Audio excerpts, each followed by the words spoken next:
Hello, everyone. Welcome back to another episode of the Youth Rights Podcast. Today, we are going to be focusing on parental privacy violations and how parents can violate the privacy of their children and, how the negative impact that will have on their lives. We're here with a young person who is going to be talking about their personal story about how this impacted their life. And yeah, we're going to hear from them. Do you want to go ahead and introduce yourself?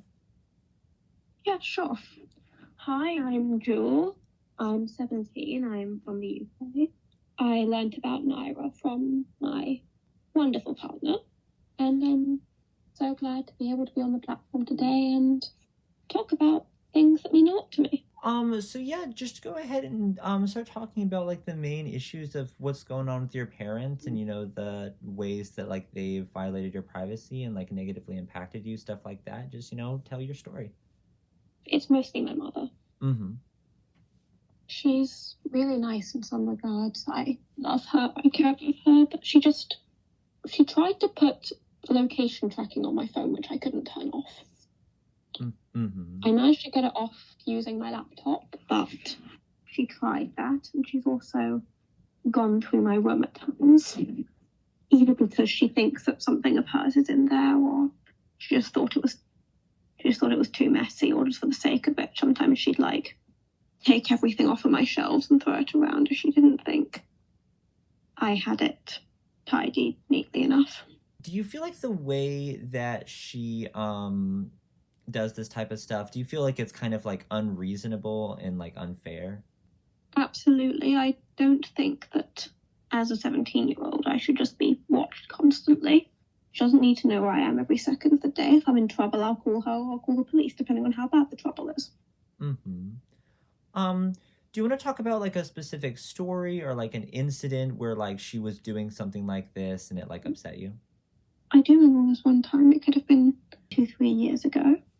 I came home, right, from school, and she didn't like the way I'd hung my clothes on the rail in my own house.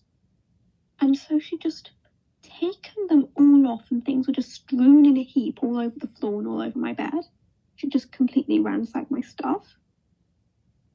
I had to spend about 2 hours putting it back in a way that she wanted it. I missed out on homework, and she just gone into my room and gone through my things without telling me or asking me or even really giving a reasonable explanation. If she wanted me to rearrange them, she could have just told me and I would have. Yeah, for sure. And that's kind of the thing when it comes to these like type of issues where it's like, this all of this could have been fixed with just like healthy communication instead of just For real. her feeling the need to just kind of go through all your stuff without like asking, without even like informing you about it and just kind of messing up everything. So yeah, tell me how like when these like instances and stuff like this happen, like how does that make you feel? How does that like impact your life? I mean, I'm neurodivergent and I also have synesthesia, and for some reason I feel like when people go through or touch my stuff without me asking, without me letting them, it almost feels like they're touching me as well. Mm-hmm. It's very uncomfortable. It's very intrusive. I cried that one time. Oh. Is there any other like specific story or like incident with like the room related stuff that where like she did this and you felt like it was like an incident of it being like especially unfair or unreasonable? Less so than that one. It is just times where I've come home and she said she's gone through my room or whatever, and I'm like, can you just stop doing this? Does she ever give like an explanation of like why she did it?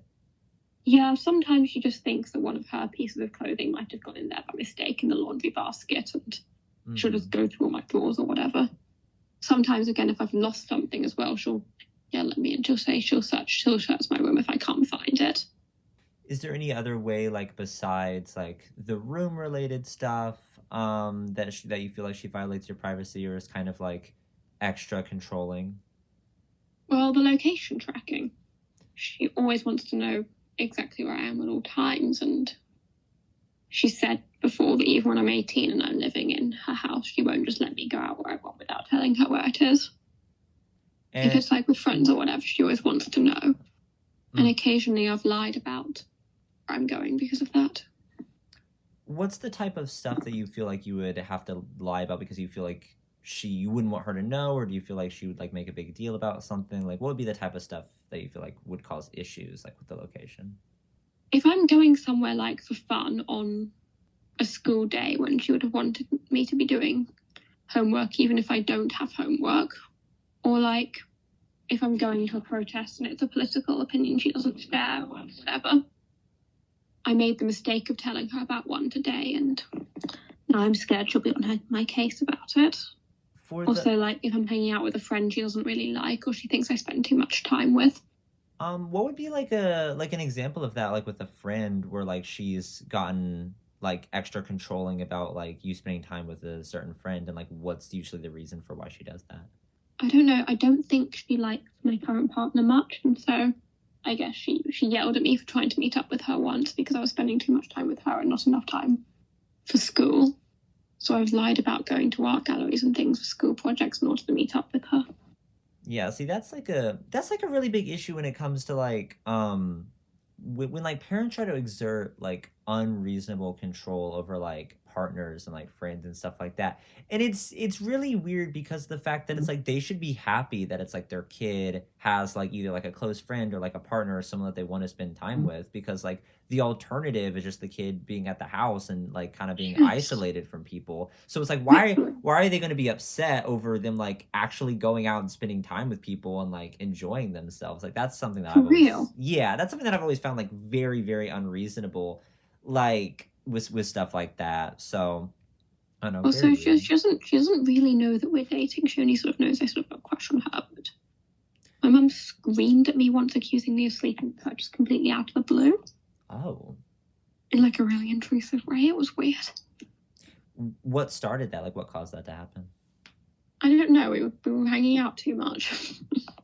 That's very odd. And you know, it's like it doesn't even matter like what if you weren't, like for her to like come at you with that in like a very threatening way. Like that's such a big issue because like that's something that's very private and very personal, and like really that's none of her business. Like, and especially number one, it's none of her business. Number two, for her to like try to make you feel uncomfortable about that, or to try to like be very harsh with that type of stuff, like obviously if she's going to act that way about it, you're obviously not going to want to tell her any of this stuff. And it's like that's a kind of a very basic thing, that she's going to be like harsh and overbearing about this stuff. You're not going to want to tell her about it. So that's like kind of, it's weird that she like doesn't understand that, and it's like she's going to try to like act like it's like something to like yell at you about, or something that she needs to like control you over, or like punish you with. It's like that has nothing to do with her. That's your personal life. Like you're your own person. So she's been sexually weird about me before.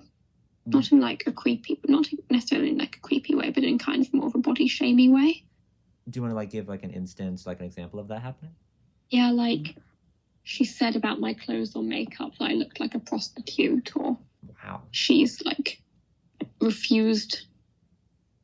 She's like, on the numerous times I've tried to come out to her, she's either like, you're too young, or you won't know, or that's not a real thing, or like she once got mad at me for wearing a relatively long crop top because the guy next to us in the plane might have been Muslim. That was her explanation. Wow. That's very odd. Yeah. And she said I looked like a prostitute before. Yeah, that's very messed up. It's weird because like, you know, there's a lot of research in studies that go into stuff about like, especially like parental body shaming is like a great way to like give people like body image issues, and that type of trauma, especially with young women, that can last for like a long time. That can last into adulthood. Like that can really mess up their lives. Like sometimes that can even give people eating disorders, stuff like that, especially like it can be weird about food too, like with like how so? She'll offer me like dessert or an ice cream or something and then get it for me and then yell at me about it for saying yes a bit afterwards. That's very strange. Yeah. Like yelling at you because she like doesn't think you should have it, or when she offered it? That's really weird. That seems like that's just like really hypocritical. It's like, why would you do that? It is. That's the thing. It's like when parents act like that, it's like they can give people like they can give their kids issues, and it's like, why are you going to be harsh about something like that? Or it's like the way someone's appearance is like that. it's very weird to do that, and a lot of times parents don't realize that it can like give people disorders, but it's like, oh, they should realize that, like they should realize that, like if you're going to be harsh with someone and like yell at someone, scream at someone, insult someone over like their like self-expression or like the way they dress or the way they look or like stuff like that, that can have a lot of negative effects on someone's mental health. For But real. it's like they don't care. It's like they don't care about the long-term impacts of what they're doing. You said that there was like like stuff with like political protests where it's like she may get like upset with that because of like her not agreeing with that. Has there been like instances where like y'all have disagreements over like political issues and then it like negatively affects like the household environment or like negatively affects the way she treats you? I mean, sure, we've had a few arguments about like trans rights related stuff that have turned into like matches, but I deliberately avoid the conversation, the topic now. Yeah. Yeah, and does that make you feel like uncomfortable or like unsupported like in your household when you know that she has like such a harsh view on those things? A bit. Especially with like the coming out issues and stuff, and for her to just chalk it up to, oh yeah, you don't know any better, Yeah. like you're too young. I tried to come out to her when I was 12, and she said that antibiotics in the milk were making kids have sexuality sooner. Wow, yeah, that's really weird. There's like a real epidemic of parents going into conspiracy theories, and Yeah. the only people who like are getting negatively affected by it are their children. Like there was one example actually, I think a few months ago, where these very religious Christian parents refused to vaccinate their kid, and the Oh, kid shit. ended up getting, I think it was like meningitis or something, and then Oh, he had God. like swelling in his brain and he was in the hospital and he had to be like in intensive care in the hospital. And when the parents were asked, if you like, we know that you didn't get him vaccinated, but like if you went back, would you have gotten vaccinated? Would you have like tried to prevent this from happening?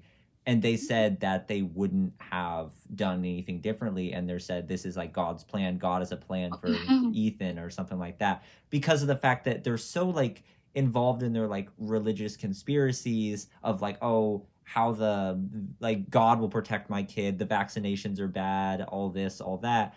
But it's not them being the ones negatively impacted by it. It's the kid. And the kid didn't have a choice. Like the kid can't just go get vaccinated on his own. He's the one suffering from it. So yeah, it's such a big issue when like parents go into these like weird conspiracy theories about, oh yeah, the milk is turning you gay or like some weird stuff like that. And they just use that to like completely Literally. downplay anything that's going on in their kid's life. Literally. Like, normally she's quite normal, then suddenly she'll blurt out some absolutely horrendous nonsense out of nowhere. Yeah, that's kind of what it seems like. And especially with like with the you're too young argument. I mean, if you tried to come out to her when you were 12 and then it's like now you're 17 and you still feel the same way, like you felt that way for like 5 years, so it's not just like, "Oh, you're too young, you don't know any better." It's no, you were 12 and you had an idea of Yeah. this is who I am, and it stayed with you and it didn't change. So it's kind of really annoying when parents act like young people don't have like the capacity to make their own decisions about these type of things, because of the fact that most of the time like they do, like they understand who they are and they understand what they want, and the parents just try to act like they have no like capacity to make For decisions real. when they actually do. For real. I mean, at least she believes me about being bi now. I mean, I kissed a guy at scout camp when I was 15, and then I brought a girl home when I was 16. So Mm-hmm. she has proof now, I guess. Yeah. Do you feel like she's like changed at all about it, or like she's better about it now, or like do you I still feel mean, like it's the same way? she's chill with the fact I'm bi. She's kind of transphobic, but she's not homophobic. Mm-hmm. And how do you feel about the current situation in the UK with like them trying to ban social media and them trying for like minors and them trying to like It put fucked in. up. I was protesting that just today. Oh, that's good. And then when I got home, my mum yelled at me because she said that it wasn't true that companies like Meta were going to like see our passports and stuff, and that wasn't a big deal, Mm-hmm. and that I'd fallen in with conspiracy theorists. Well, I mean, it's pretty clear that they're trying to that they're using these social media bans as a way of like putting in increased government surveillance and like scanning of Like, messages and stuff. I mean, it's even data harvesting. mm-hmm. I mean, in the UK specifically, they're even trying to put in like client-side scanning where like they scan all of your images and private messages and stuff, and it's built into Hmm, the phone. So yeah, I feel like it's at this point, it's not really conspiracy driven to say that, oh yeah, they're trying to harvest this type of stuff.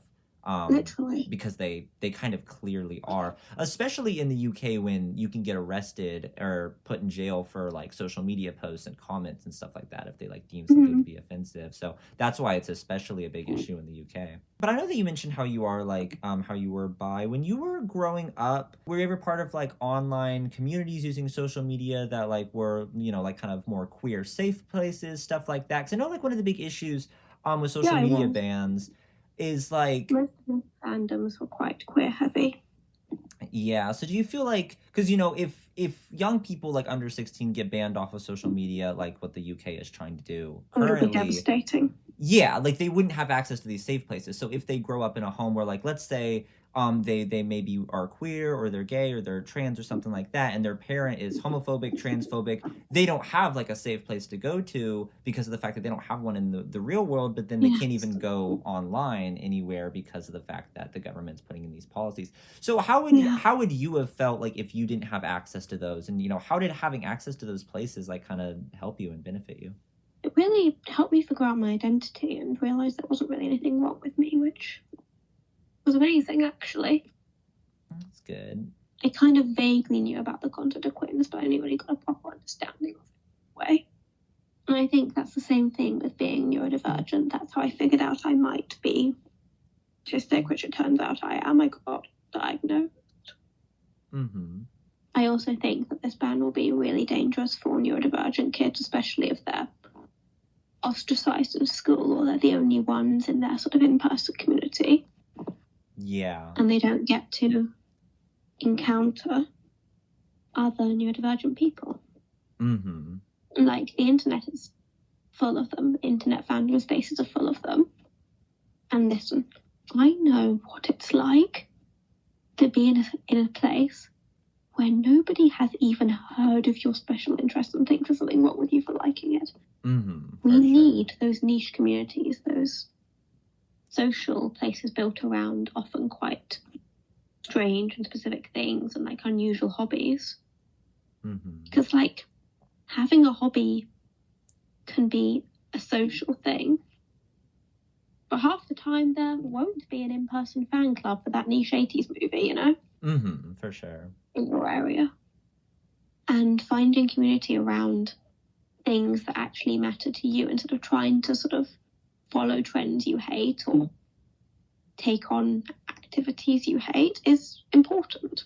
So being able to socialize as you rather than putting on an act just so you can socialize.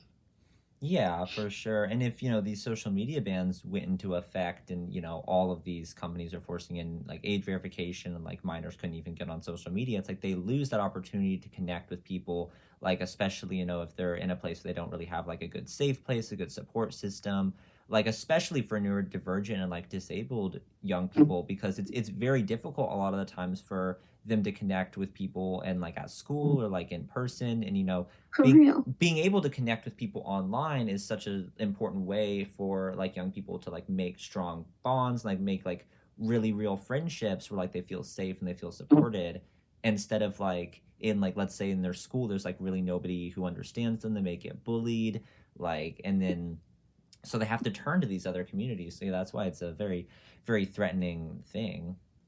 Absolutely. Mm-hmm. You get it. Nobody else really seems to. Because a lot of the times with what happens is the politicians they try to focus, they try to like artificially amplify the harms of social media. They focus on these harms to be like, oh yeah, young people are spending too much time on a screen, or oh they may get like groomed online or something like that.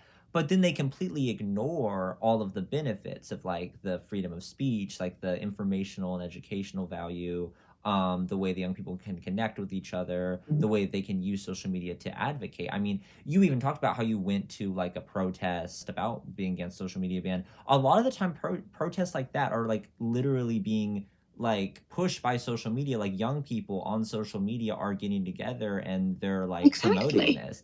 Like That is how we gathered people for it. We used Instagram, we used Reddit. for I was sure. one of the organizers. And it's like what the politicians don't realize is like it's basically like getting rid of social media for an entire demographic of people is blatant authoritarianism, it's fascism, Oh, because of the yeah. fact that you're limiting their freedom of speech, you're limiting their ability to advocate and their ability to represent themselves, because like young people in most countries don't have the right to vote. Like if you're a minor, you can't vote. So you don't really have a way to represent yourself in politics. So it's like getting on social media and like using your voice to make an impact there, or like organizing a protest through that's the main way that you're going to be using your freedom of speech and your like way to represent yourself. um Literally. and they don't really understand that, and then they try to like push this propaganda that like, oh, young people shouldn't be connecting with anybody on social media because of like, oh, stranger danger, oh, they'll get groomed or something like that. But realistically, 9 times out of 10, the people that young individuals are connecting with on social media are going to be like genuine friends, like how you were talking about, like Yes. niche communities, like people who were part of things that like they don't have like something for in person. So when they connect with people through those, it's actually like very beneficial to them. But then the politicians act like it's an inherently negative thing. Yes. I have this friend who I know entirely online. He's in Brazil. And we both like a bunch of really, really niche sort of cinema and things that neither of us knows other people who like IRL.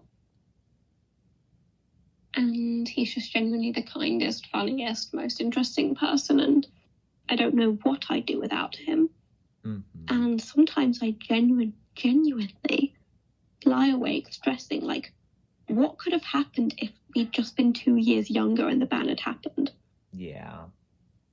And I'd just be cut off from him.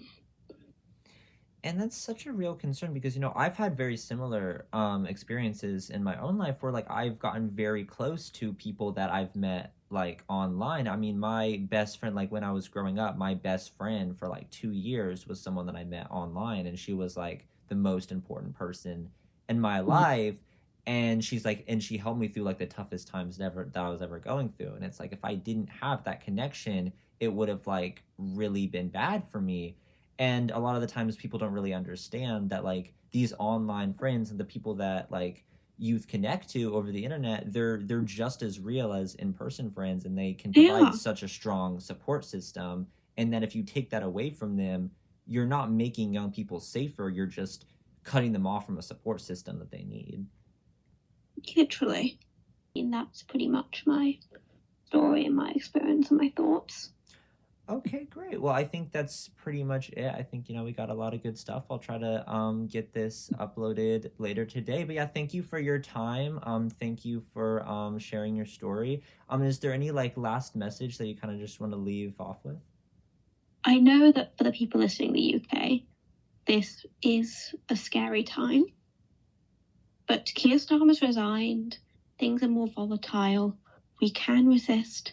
We can influence this. We can make a difference. Just hold on to your spark. It's the best we can do, and you are as much of a person as anyone else, even if youth liberation is still genuinely radical, even if there isn't really, doesn't seem like there's a mainstream support network. Hang in there, fight back, do whatever you can. You're wonderful. Thank you. That was a really good message. Yeah, thank you for your time, and thank you for your story. And yeah, it really, really meant a lot.